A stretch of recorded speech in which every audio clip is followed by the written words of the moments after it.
fils qui était agriculteur s'est suicidé. On a eu l'enterrement hier, mais D'accord. ça s'est passé déjà le 12 avril. C'est très Je suis proche. désemparé. Ouais, je comprends. Ouais. Tout allait bien, il était si bien, si gentil, si entreprenant. Il a construit une nouvelle ferme toute neuve. Et puis tout d'un coup, il s'est trouvé dépassé par l'aspect financier, mais pas que ça. Je comprends pas qu'on puisse pousser des jeunes agriculteurs à telles extrémités. Je pensais pas que mon fils puisse être poussé dans telles extrémités. Vous, le papa, qu'est-ce que vous avez envie de dire à tous les autres papas agriculteurs, à tous les jeunes qui se lancent? Calculez bien vos budgets, mais surtout ne vous laissez pas faire par la grande distribution, les acheteurs et tous ces géants-là qui essayent d'acheter au prix le plus bas. Les consommateurs aussi qui, dès que c'est un tout petit peu trop cher, ils vont acheter à l'étranger en France. Et c'est tout ça qui a tué mon fils.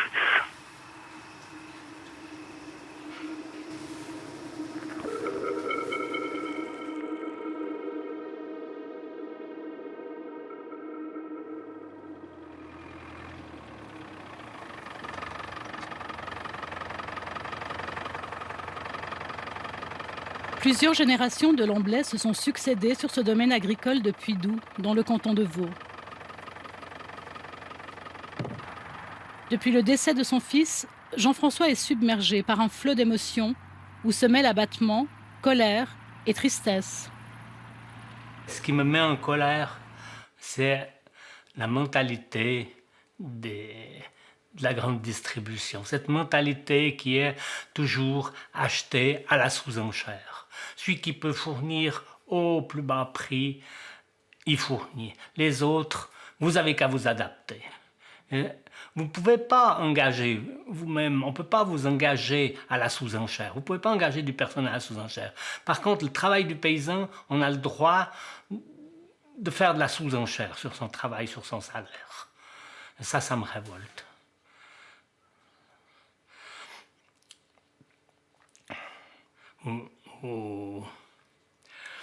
C'est de l'esclavage, en fait. Daniel, le fils de Jean-François, avait 37 ans quand il s'est donné la mort. Il avait repris le domaine de son père quelques années plus tôt. Voilà, c'est bon, tu peux y aller, toi. Il avait beaucoup investi dans la construction d'une nouvelle étable, car l'ancienne ne correspondait plus aux nouvelles normes de détention animale. Ah ouais, déjà une mamelle qui est finie. C'était ça, ou arrêter la production laitière. Un dilemme auquel sont confrontés de très nombreux producteurs de lait. Au 1er décembre, on a pu mettre les vaches dans la nouvelle étable. Ça s'est bien passé, l'installation des vaches s'est bien passée. Le nouvel an s'est passé, début janvier aussi, Daniel était content. Mais tout d'un coup, le doute s'est installé dans le courant du mois de janvier. Il a commencé à douter, je ne sais pas si des gens lui ont posé des questions, lui ont dit. Tout d'un coup, il s'est dit, je veux faire faillite. Je veux faire faillite, je ne peux pas m'en sortir. Je dors plus la nuit. Il était affolé par le remboursement qu'il avait pris, les annuités qu'il avait pris. Mais ça peut se renégocier, ça peut se discuter, mais on essaye de lui expliquer ça, mais il ne voulait pas comprendre. Il ne pouvait pas comprendre. Daniel a subi l'effondrement du prix du lait.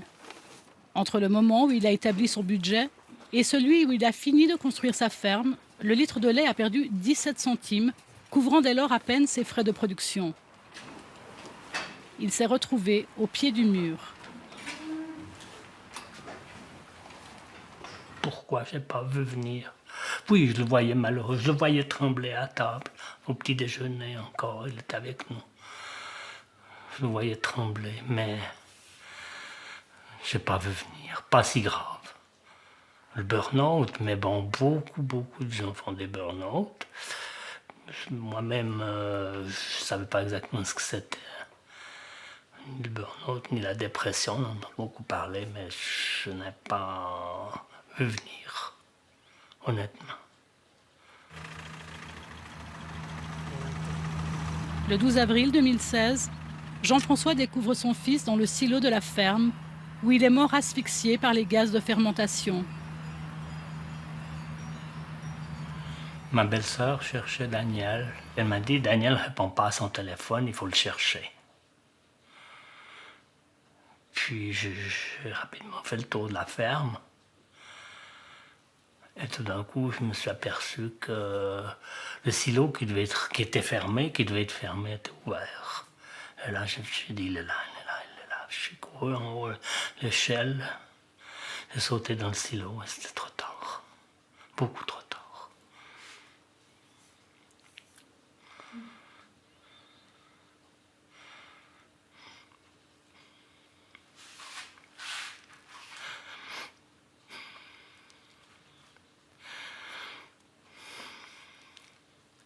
Je m'excuse, mais les images me reviennent toujours.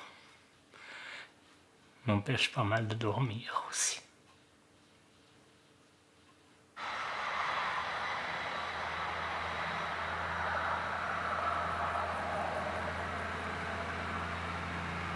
Le suicide de Daniel a bouleversé toute la région de Puy-Doux.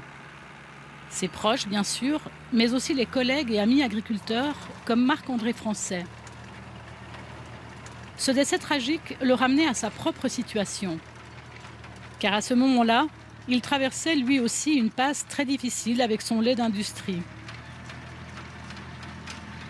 Je l'ai croisé il y a quelques jours avant à la laiterie en coulant mon lait. Par contre, les copains et moi, on ne serait jamais douté que ça allait se terminer comme ça, quoi. Ça arrivait tellement soudainement, cette histoire. Bien sûr moi j'étais encore... Enfin, comment dire ça,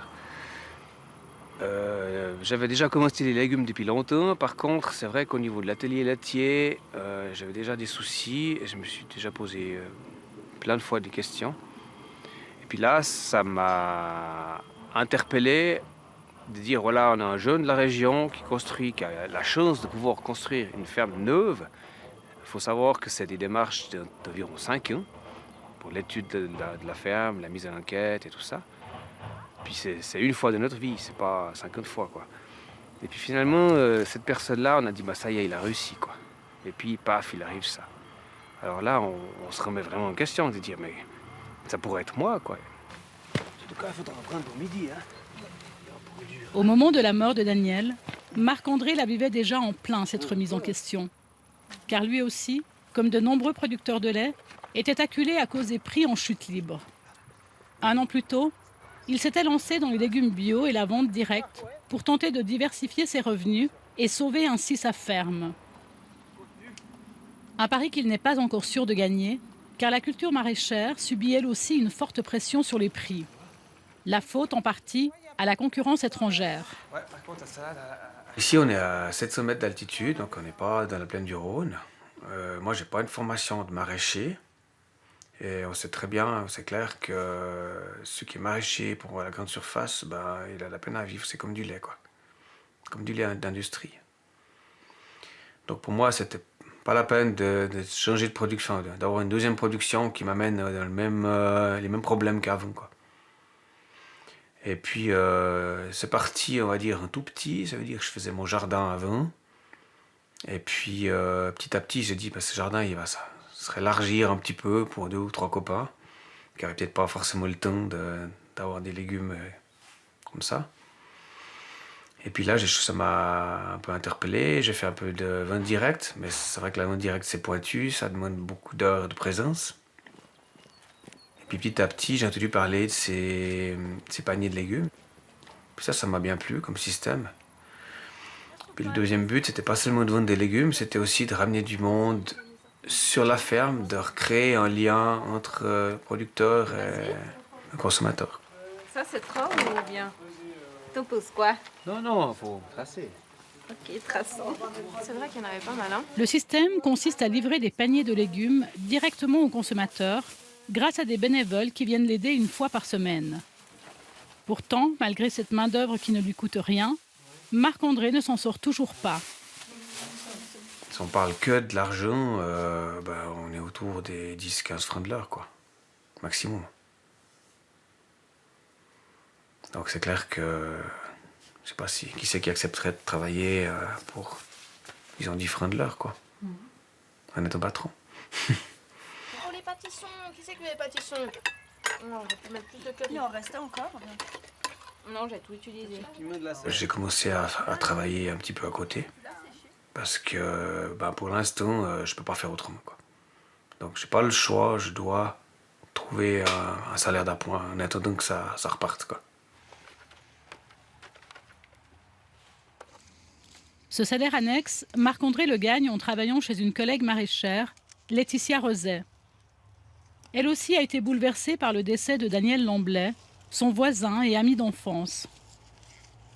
On est jeunes, il venait de se marier, il venait de reconstruire, il rentrait du voyage de noces.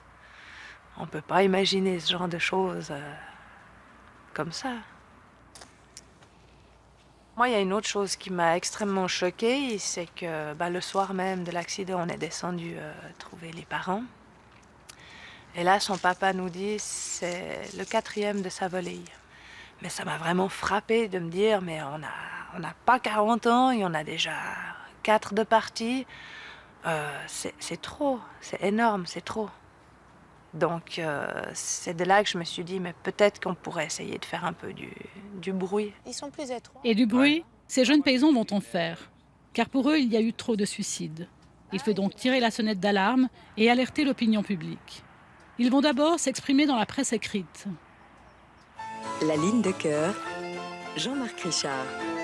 Laetitia va également participer à une émission spéciale de la ligne du cœur sur la détresse paysanne, aux côtés du père de Daniel. En parlant ainsi dans les médias, ces agriculteurs brisent en fait un véritable tabou, celui du suicide qui touche désormais de nombreuses familles paysannes. Laetitia, vous, quand vous avez appris la disparition de Daniel, quand vous avez appris le suicide de Daniel, quelle a été votre première réaction? Moi, ça m'a fait beaucoup réfléchir sur aussi ma vie. Je viens de reprendre un domaine. C'est vrai que c'est quand même un engrenage parce qu'on s'endette pour le reprendre. On se dit, j'en ai pour les 50 prochaines années juste pour payer ce domaine. Mais moi, je m'accroche parce que je me dis c'est un métier qui me passionne. Je voudrais saluer Pierre-André. Vous êtes aumônier. Est-ce qu'on constate cette fragilité telle que l'a vécue Daniel et sa famille? Dans notre monde, pour pouvoir tourner dans un domaine d'une moyenne de 30 hectares, on n'a plus les moyens parfois d'avoir des ouvriers et le paysan se retrouve tout seul. Donc il y a aussi cette dimension de solitude, en plus de la pression économique, parce qu'il y a une pression sur les prix. Il y a une quête de sens aussi. Comment est-ce qu'on change et qu'on accompagne ces gens pour qu'ils gardent le sens? Parce que du lait à 46 centimes, c'est juste se moquer de celui qui le produit. Donc là, il y a aussi toute une question à se poser au niveau de la société. Et quelqu'un dit, je crois que la mort de Daniel n'a pas été vaine. Évidemment, c'est ce qu'on disait tout à l'heure. Pour vous, ça va pas guérir les plaies et les blessures, Jean-François. Pour moi, pour nous, pour ma femme et moi, c'est trop dur. Mais pour les gens, j'espère que ça fera un déclic. En tout cas, on sent qu'il manque ici. Oui, merci beaucoup. Beaucoup. Merci de nous avoir accueillis chez vous. Faites de beaux rêves. Il est minuit. Au revoir.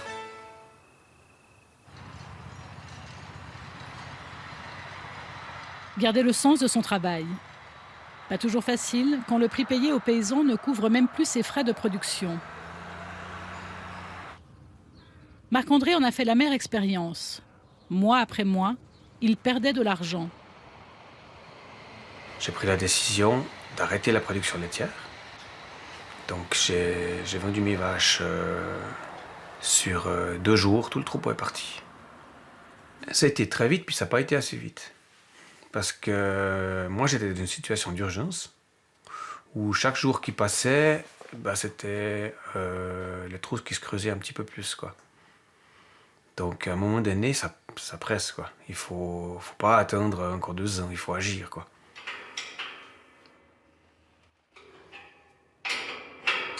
Et si vous n'aviez pas vendu ces vaches, il se serait passé quoi, vous pensez?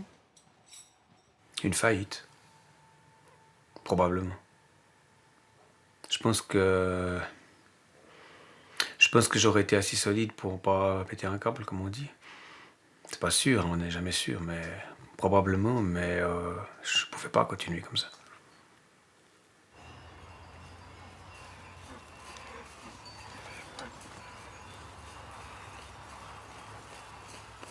Ces vaches laitières à peine vendues, Marc-André rachète aussitôt une dizaine de vaches à viande, des Aberdeen Angus.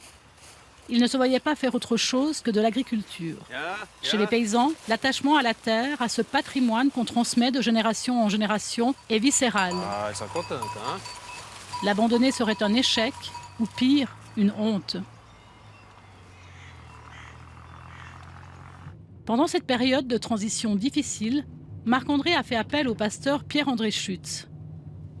Cet aumônier a été nommé il y a quelques mois par le canton de Vaud pour venir en aide aux paysans en détresse et tenter d'enrayer cette vague de suicides. Ouais, alors Marc-André, c'était fin juillet que tu as vendu ton troupeau laitier. C'était les tout derniers jours de juillet. Ouais. Ouais, exactement. Et puis sur la dynamique du domaine, parce que tout n'est pas résolu, hein, il y a quand même... Non, l'avenir ne doit pense pas être que- toujours... Il faut encore une année pour Parce qu'il n'y a pas de que rentrée. j'atteigne une vitesse de croisière, on va dire. Si tu n'as pas de rentrée financière directe, là, comment tu fais? Bah, pas beaucoup, on va dire. Ouais. On se débrouille comme on peut, puis on vit aussi un peu simplement, quoi. Ouais. La détresse paysanne est en hausse constante en Suisse et le suicide des agriculteurs n'est désormais plus un phénomène marginal. Dans le seul canton de Vaud, 7 paysans se sont donné la mort en 2016. Ils étaient au moins 3 en 2015. Selon Prométhère, l'association vaudoise des métiers de la terre, ces décès étaient tous liés à un stress économique. Et les perspectives d'avenir ne sont pas réjouissantes. Pourtant, les premiers concernés restent encore souvent discrets sur le sujet. Souvent, le paysan il est assez fier de nous faire visiter sa ferme et de dire où il est bon. Hein. Et puis après, creuser en disant « mais au fond, tu m'as appelé pourquoi ?» C'est difficile parce que le paysan, c'est quelqu'un de taiseux, c'est quelqu'un qui ne va pas d'abord se plaindre, il va d'abord se débrouiller. Pierre-André Schütz rend visite à un groupe de paysans à Chapelle-sur-Moudon, dans le Gros de Vaud. Oui, les amis. Le plus jeune de leurs associés s'est suicidé il y a un peu plus d'1 an. Ça va? Sa disparition met aujourd'hui en danger la survie même de leur exploitation. Salut Pierre-André. Adieu. Ça va? Ouais, bien. Adieu, Gérard. Ouais. C'était quelque chose de douloureux parce que c'est quand même un collègue avec qui on bossait tous les jours, quoi. Donc ça fait depuis 2003 qu'on travaille ensemble tous les jours, quoi. Donc puis en plus il habitait dans la maison à côté de chez moi, donc c'était un grand vide. Ces agriculteurs auraient souhaité pouvoir nous parler de leur situation. Mais la famille du défunt ne veut absolument pas remuer le passé. On n'est pas des grands bavards dans l'agriculture. On est des grands bavards pour toutes les choses qui ne sont pas très importantes. Et puis quand on doit parler de nous-mêmes, c'est toujours plus difficile. Donc je pense que c'est un facilitateur. J'ai une belle vocation, en tout cas. J'ai pu grouper mes 2 P, pasteur et paysan. Voilà. Et puis je pense aussi que si on arrivait plus à décharger ce qu'on a à l'intérieur, toutes les tensions qu'il y a, les questions, il y aurait peut-être aussi moins de tensions dans les agriculteurs, quoi. Je pense qu'on doit apprendre à parler, on doit apprendre à s'ouvrir. On doit plus dire que parler de soi, c'est un acte de faiblesse, quoi. Peut-être qu'aussi chez nous, c'est vrai qu'entre paysans, il y a quand même une certaine concurrence, défis, ou... on ne cause pas facilement entre nous, à part de la météo. Et puis d'avoir quelqu'un qui a connu ce métier, qui en a fait un autre, qui est apprécié dans la région, où on peut s'ouvrir à lui. On sait que les choses ne vont pas partir ailleurs, que ça ne va pas nous revenir par derrière les oreilles. C'est aussi quelque chose qui est important et puis qui pourrait aider certains collègues. Pour délier les langues dans ce milieu de taiseux, il fallait à la fois quelqu'un à même de gagner leur confiance et capable, dans les cas les plus aigus, de les diriger vers les bonnes instances pour dénouer leur situation. Des qualités que possède Pierre-André Schütz, car avant d'être pasteur, il était agriculteur. La vie n'a du reste pas toujours été tendre avec lui. Enfant abandonné, il avait été placé dans une famille paysanne, les Schütz, à Setan. À 15 ans, il se rêvait instituteur. Le père Schütz m'a dit ou bien tu fais paysan puis je t'adopte, ou bien tu fais régent puis tu fous le camp. Alors là, vraiment, ça a été une catastrophe. Je crois que c'est le moment où j'ai le plus pleuré de ma vie. Et puis la ferme où j'étais, il y avait des échafaudages, j'ai fugué pendant la nuit.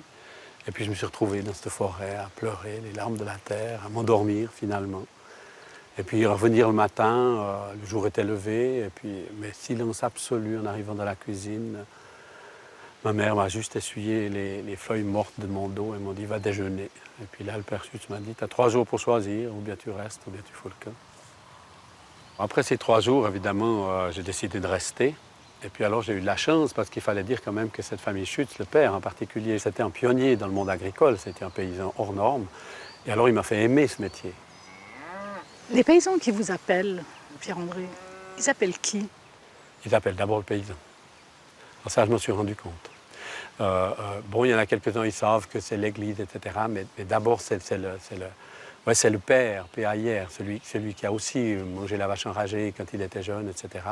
Et il rencontre d'abord le paysan. Salut, gamin. Ça va? Hein? Il reprend alors la ferme de son père adoptif, se passionne pour ce métier de paysan et devient même ingénieur agronome. À son époque, il vivait correctement du fruit de ses terres. La détérioration actuelle des conditions de vie du monde agricole le touche d'autant plus. Il faut leur donner de la dignité. Il faut être capable de trouver un chemin où on peut dire à un paysan le produit que tu donnes à la population, il est noble et il mérite un salaire. Parce que acheter du lait à 46 centimes à un paysan, c'est une humiliation. Le lait diminue chez les paysans, mais il ne diminue pas dans l'étal le consommateur. Si vous regardez les publicités à la TV, les grands trusts alimentaires, ils vendent des prix, ils ne vendent pas des produits. Finalement, eux, ce qui les intéresse, c'est leur marge. Mais à mon avis, dans ce pays, on doit pouvoir payer du lait à 1 franc le litre pour pouvoir faire vivre ces paysans. En ligne de mire, la libéralisation des marchés qui a induit une concurrence acharnée entre tous les intermédiaires d'une même branche, du transformateur à la grande distribution. Et tous veulent conserver leur marge. Au final, le seul qui y perd vraiment, c'est l'agriculteur. Ce qu'il faut dire aussi, c'est que c'est mondial. Il y a un gros problème en France, au Canada, en Australie. Donc on voit bien qu'il y a une pression mondiale et on se demande où on va aller. Et au fond, ça me fait penser à une phrase de Jean-Jacques Guilbeault qui disait « Mais une société qui tue ceux qui la nourrissent, elle est en phase d'autodestruction. » Mondialisation, chute des prix, surendettement, autant de causes à l'origine du mal-être des paysans. Du coup, ils doivent trouver de nouvelles voies pour survivre. Mais pour certains, s'adapter est difficile, voire impossible, car tout va trop vite. C'est ce qui est arrivé chez les Quesnel à Forel-sur-Luçon, dans le canton de Vaud. Début 2013, le père de famille s'est donné la mort. Oui, un père nous manque, il nous manque de toute façon. Mais comment on peut dire que... Parce qu'il y a tout à coup des pensées en disant « Ah, s'il était là, enfin, etc. » Quand ça apparaît, ça, parce que bien sûr, la vie continue, mais voilà, il y a une absence, quoi. On y pense quand tu fais ton travail. Papa, il disait toujours « Moi, je me sens inutile sur l'exploitation. » On l'entend toujours quand on a une personne dépressive, on le voit qui ressort.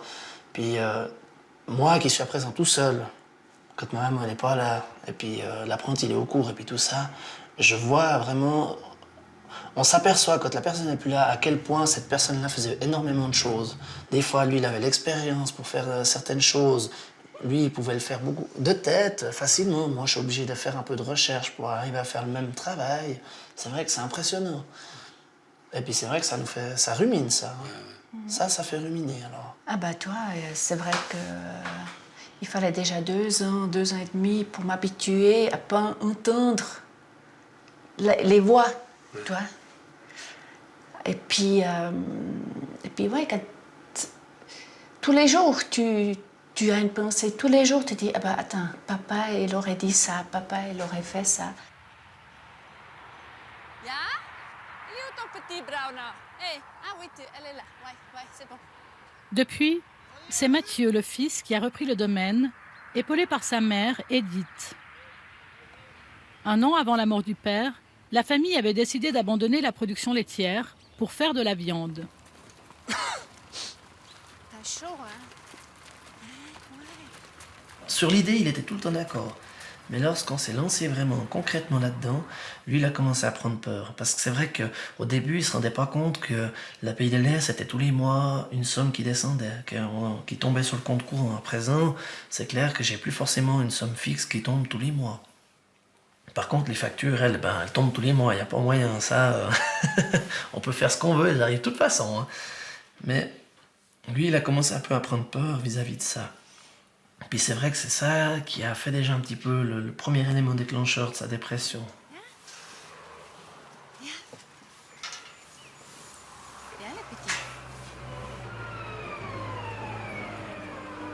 Les Quesnel n'avaient pourtant pas vraiment le choix. Leur écurie n'était plus aux normes.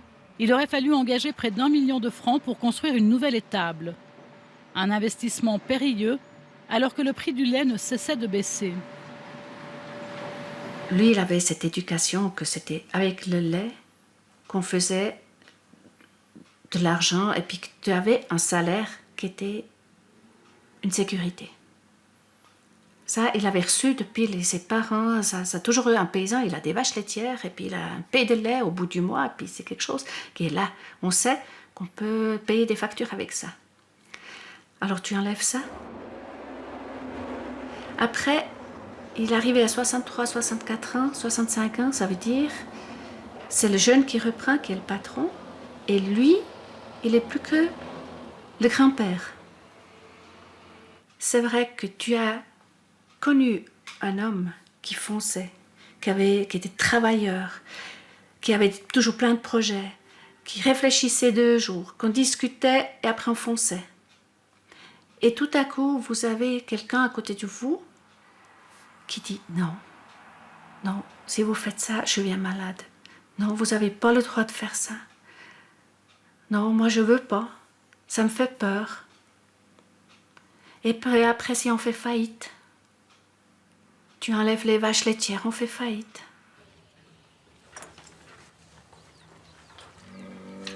À ses doutes sur l'avenir, pour Jean-Pierre s'est ajouté le poids de la solitude.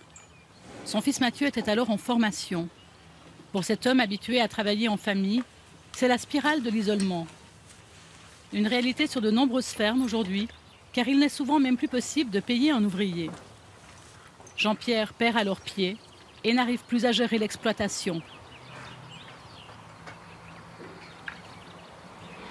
Moi, j'avais vraiment tout le poids sur mes épaules. Il fallait reprendre la gestion de l'exploitation. Puis vous avez à côté un fils qui pousse, mais qui respecte son papa, qui respecte le patriarche, qui ne veut pas faire contre papa. Mais qu'est-ce qu'il dit, papa? Mais mamie, mais papa. Bah oui, mais vous êtes là entre deux.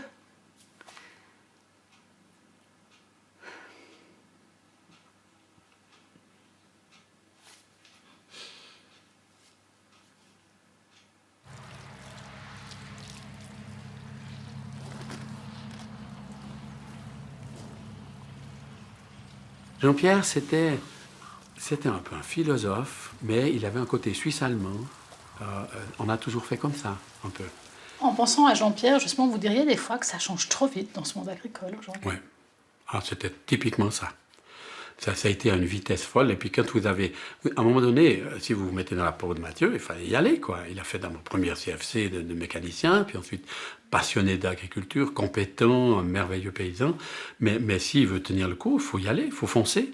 Et puis, ben voilà, ouais, ça va trop vite. Pour certains, ça va trop vite. Et il y en a qui assument ça, puis il y en a qui n'y arrivent pas. Ouais. Surtout cette génération de la mienne, quoi. La nouvelle donne pour les paysans suisses a été l'introduction des paiements directs dès 1992. Ces subventions fédérales doivent compenser la fin des prix garantis. En contrepartie, les agriculteurs s'engagent à fournir des prestations écologiques. Mais avec l'effondrement des prix, ces paiements directs sont devenus pour de nombreux agriculteurs leur principale source de revenus. En tout cas, cette longueur-là... Chez les Kennel, ils représentent le tiers des rentrées financières.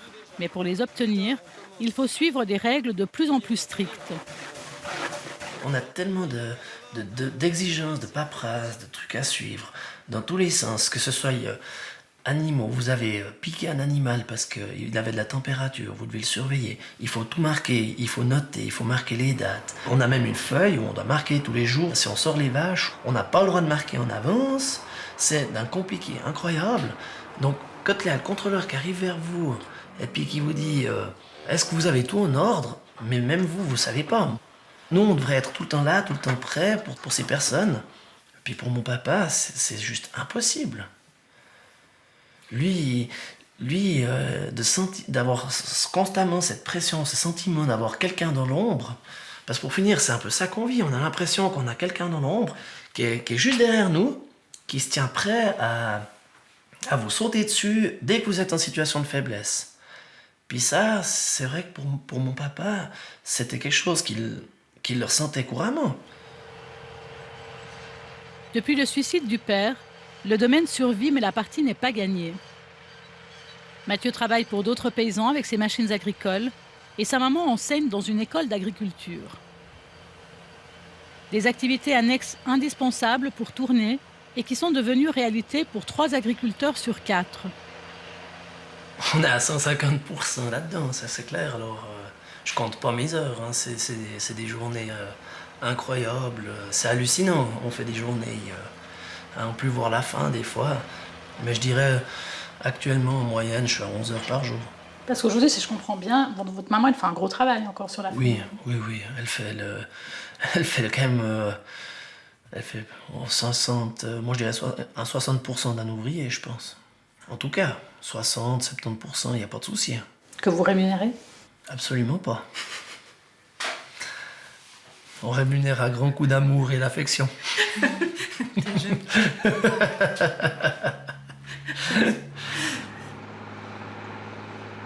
Pour ça, je dis, au jour d'aujourd'hui, ça me plaît bien comme ça se passe maintenant. Mais à mon avis, je ferai pas ma vie comme ça, pas à ce rythme-là. Changer de rythme. Encore faudrait-il pouvoir anticiper l'avenir. Or, les paysans ont de moins en moins prise sur la politique agricole. Tous les 4 ans, celle-ci fixe de nouvelles règles pour obtenir les indispensables paiements directs, sans lesquels ils ne tournent plus. Moi, c'est un peu ce que je reproche au système aujourd'hui suisse, c'est qu'on avance à l'aveugle. On va un peu comme on croit, on nous dit allez-y au paiement direct. Il y a une incertitude là-dedans qui fait qu'on ne sait pas trop dans quoi on va aller, quoi. Puis c'est ça qui est un peu souci, qui me fait vraiment souci personnellement. Parce que moi, je ne sais pas si dans quoi je devrais me lancer pour être sûr de mon coup. Ça, c'est vrai. Le mal-être et les doutes sur l'avenir ne sont pas propres aux seuls paysans de plaine. En montagne aussi, les choix à faire sont délicats, comme ici à Provence, dans le canton de Vaud. Là, tu as 3,05. L'idéal, ce serait de regarder si on peut glisser les logettes là entre, quitte à perdre une certaine grandeur ici, tu vois. Ouais, on va vraiment voir. Parce que les logettes, tiens, voir, Aline. Si on reprend la norme, tu vois, largeur de la logette, 1 cm. Après, on regarde les plus que 400 kg, ce seraient des grosses, hein, là. Tu es à 1 mètre. Il faudrait 1 mètre par génisse. Peut-être même pas, tu dis. C'est triste de devoir prendre à 19 ans, 20 ans un domaine, hein, avec toutes ses responsabilités. Parce que vous vous rendez compte ce que ça représente, quoi. Un gars qui a 19 ans, 20 ans, il a envie de sortir, il a envie de ne pas avoir de soucis. Hein. Il a envie de se lever le matin en se disant « Ah, super, je vais essayer de travailler, on verra bien ce qu'on me dit de faire. » quoi. Puis lui, ben non, hein, il doit tout réfléchir, tout penser, tout gérer. Il a tous les soucis. C'est pas évident, mais ben, il est courageux. Il le fait, en tout cas. On est ici à 2,20. C'est une belle personne, Adrien. C'est quelqu'un qui est très altruiste, qui est très... C'est tout intégré, Adrien. C'est quelqu'un de bien. Il est très courageux. Moi, ça m'a beaucoup touché. Parce que c'est quelqu'un qui est arrivé chez nous. Ça faisait 2 ans que son papa est décédé. Moi, j'avais une appréhension. Je me suis dit, comment ça va aller? Puis j'ai un gars qui est arrivé, plein de courage, plein d'envie. C'était génial, quoi. C'était vraiment bien. Allez, on y va, on y va, on y va. Hop, hop, hop, hop. C'est le métier à mon grand-père, c'est le métier à mon père. Bon voilà, moi c'est naturel, ça a toujours été comme ça. Enfin, je me vois pas faire autre chose en fait. J'ai plus mon père pour faire la transition, mais je dois le faire quand même. Et vraiment, je me réjouis. Maintenant, je suis ici. Ça commence à bien tourner. Bien sûr, faut que je prenne mes marques. Mais vraiment, c'est quelque chose qui me tient vraiment à cœur. Et j'ai envie. Vraiment, j'ai envie, quoi.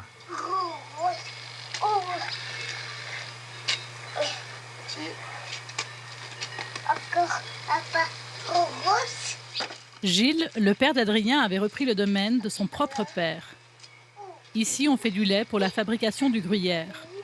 Comme de nombreux paysans, sa ferme n'était plus aux normes.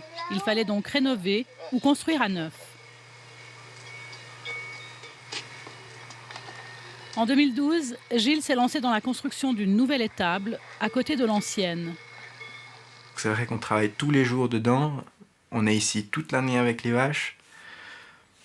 Si on aurait dû continuer dans l'ancienne écurie, c'était pas possible.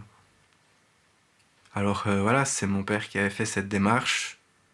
Moi, je le salue pour ça et il a vraiment fait quelque chose de beau. C'est juste dommage qu'il n'ait pas pu travailler plus dedans, quoi.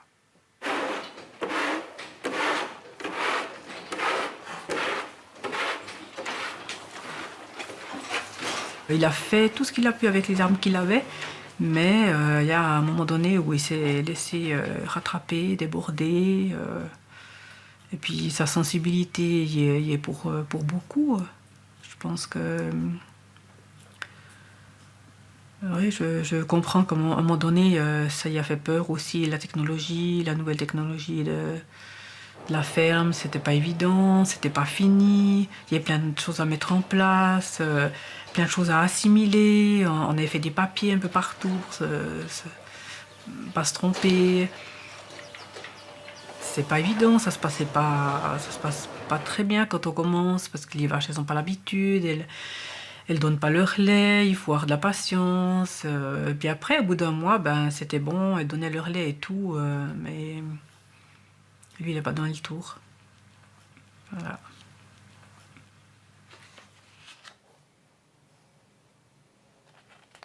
Mais le dimanche soir, avant, il a fait une chose qu'il ne faisait jamais, c'est qu'il est venu s'asseoir sur le canapé avec nous et jamais il venait s'asseoir sur le canapé. Il était toujours sur son fauteuil et puis il jouait aux cartes à l'ordinateur. Et ce dimanche-là, il est venu s'asseoir vers moi. Puis ça, j'ai dit, c'est pas normal. J'ai dit, tu vas bien? Il me dit non. Mais j'ai pas creusé parce que, voilà, parce que je savais que je l'aurais embêté si je l'avais ou gêné ou je sais même pas s'il m'aurait répondu. Donc voilà. Là aussi, je regrette. Je me dis, ah, mais pourquoi tu l'as pas cuisiné un peu? Mais bon, qui c'est qu'aurait imaginé? Je veux dire, moi j'ai toujours eu confiance en lui, toujours.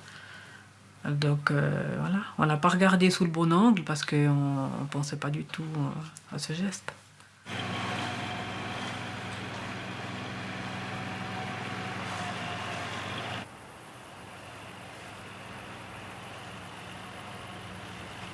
Après le suicide de son mari, Aline reprend la ferme avec ses beaux-parents jusqu'au retour d'apprentissage d'Adrien.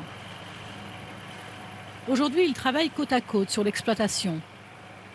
Le domaine tourne, mais le travail de deuil a été long et douloureux. Adrien avait même fait un travail de mémoire sur le suicide paysan quand il était encore en apprentissage. Ça m'a surtout permis de faire faire du chemin intérieurement sur moi, de comprendre pourquoi il y a des gens qui en arrivent à faire un geste pareil. Quel chemin, pourquoi... c'est difficile à expliquer. Il y a aussi la partie que j'ai écrite sur le deuil, la différence des deuils d'un suicide ou d'un mort par accident ou maladie est pour moi totalement différent.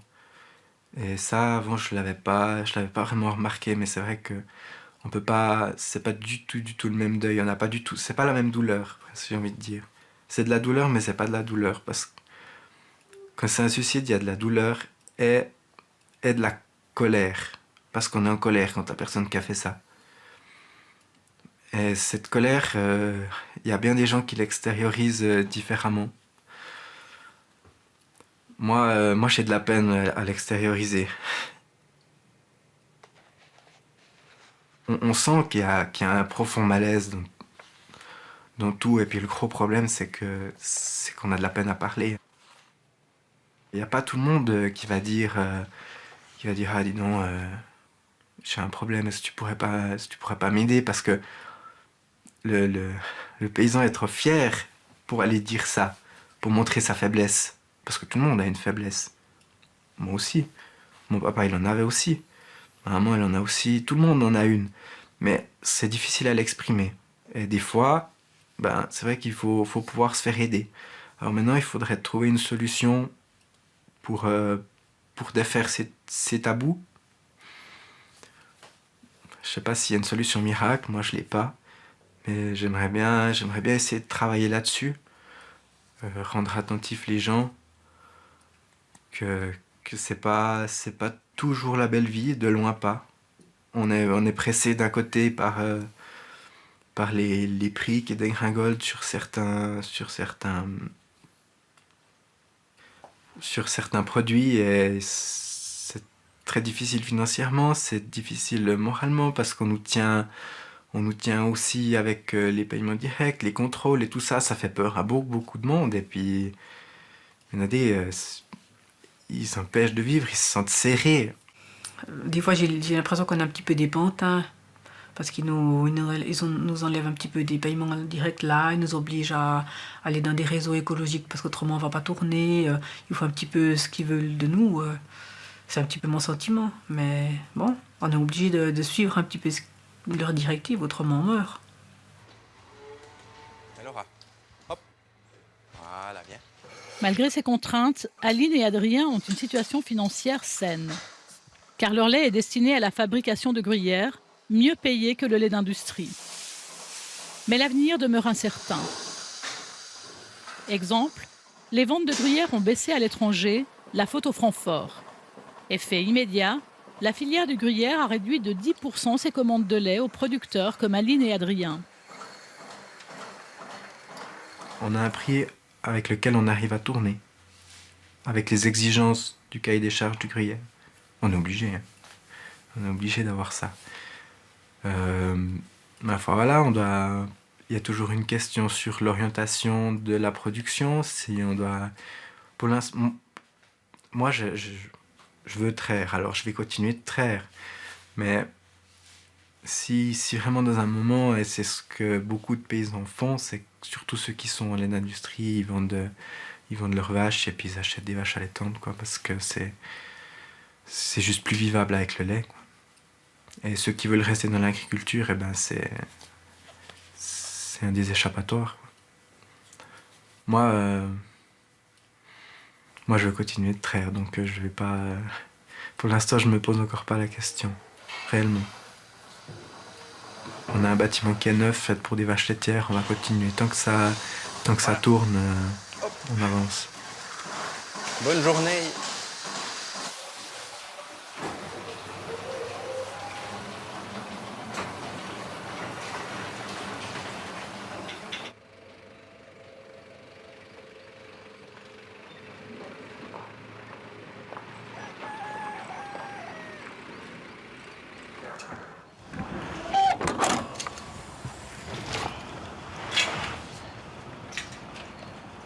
Vevey, 5h du matin. Comme tous les mardis et samedis, Laetitia et sa mère viennent y vendre leur production. On va les mettre à côté des tomates pour le moment. Je préfère quand même largement la vente directe parce qu'on est face aux clients. C'est un plaisir que de descendre en ville. Il y a des relations qui se font, c'est vraiment génial. Peut-être un joli sac. Je me vois pas produire 2 hectares de salade pour les vendre en gros et puis pas savoir où elles finissent. Donc financièrement, ça fait aussi plus de sens, cette vente directe. Ah, pour moi, oui aussi. C'est sûr qu'on ne vend pas au même prix à un grossiste ou directement au marché. La personne qui veut gagner de l'argent, il ne faut pas faire ce métier. Moi, je me plains pas, j'arrive à vivre, je tourne. Par contre, c'est vrai que par rapport au nombre d'heures, voilà, il ne faut pas compter ses heures. Il ne faut pas se dire je vais gagner 25 francs de l'heure et puis je fais tant d'heures par jour. Donc, c'est pas comme ça qu'on va y arriver, quoi. Ça veut dire quoi, que vous ne gagnez pas 25 francs de l'heure? Personnellement, j'ai jamais fait le calcul, mais je pense pas. Si je compte le nombre d'heures par semaine ou par mois, non. Non, je pense pas. Mais vous êtes confiante pour l'avenir, ici? Oui et non. Oui, parce que je sais que mon entreprise tourne, je sais que alors constamment, il faut trouver des nouvelles idées, justement, par exemple, que ce soit au niveau des légumes ou au niveau vente, essayer de trouver d'autres solutions, d'autres manières. Donc, il faut tout le temps s'adapter, Alors oui, j'ai confiance, mais dans un sens, on a toujours une réserve. On ne sait pas ce qui nous attend dans 10 ans ou dans 15 ans, on ne sait pas.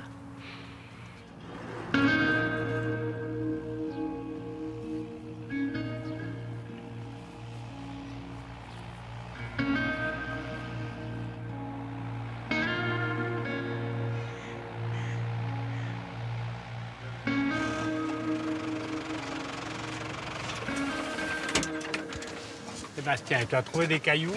Ouais, il y en a 2, 3, mais t'as vu de la benne là? Puis j'en ai chopé un haut, mais il est tout en bas, il a juste frotté dessus. Donc on va le laisser pour une prochaine fois. Bah, ça marche, on continue comme ça alors. Ouais, nickel. d'accord, vas-y. Depuis la mort de son fils, Jean-François a fait appel à ce qu'on appelle dans le jargon un dépanneur, un paysan qualifié qui vient en appui en cas de besoin. Car à 67 ans, se remettre seul aux travaux de la ferme aurait été une trop lourde tâche pour lui. On a la triple peine. La peine d'avoir perdu notre fils, la peine des travaux quotidiens, parce qu'il faut se lever de bonne heure le matin, puis on finit, pendant l'été on finissait tard, maintenant ça va un petit peu mieux l'automne. Mais surtout la peine de savoir qu'est-ce que ça va devenir, qu'est-ce qu'on va devenir, est-ce qu'on pourra rester chez nous?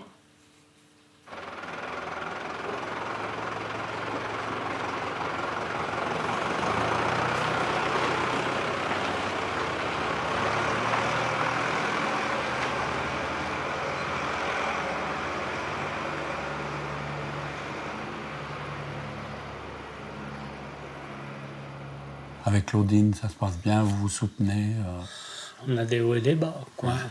Des jours de pleurs, des jours où on ne sait pas exactement où on va, des jours où plus on a de travail, mieux c'est. Ouais.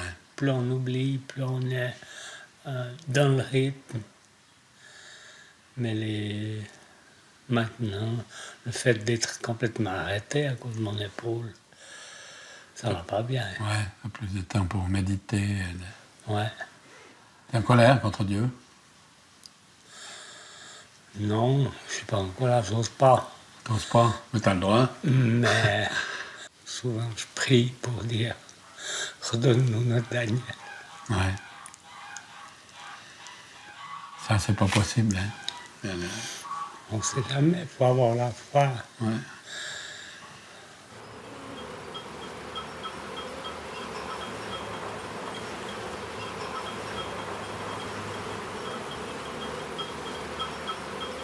L'espoir, c'est de pouvoir prendre ma retraite quand même une fois. J'ai 67 ans, je travaille comme à 20 ans. Puis j'espère qu'un jour je pourrai prendre ma retraite, m'occuper gentiment de la vigne, de mes abeilles. C'est ce que j'avais programmé pour ma retraite.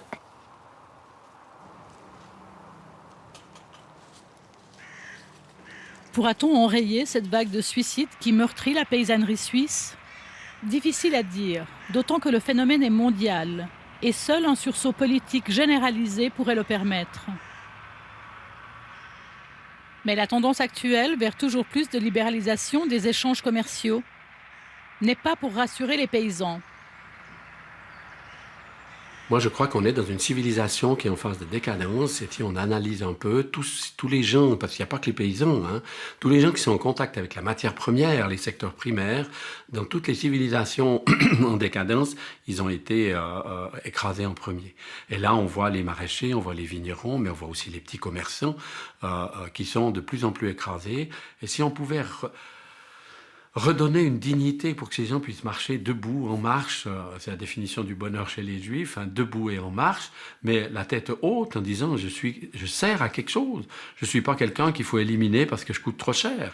Moi, je crois qu'il faut rendre la dignité à nos paysans.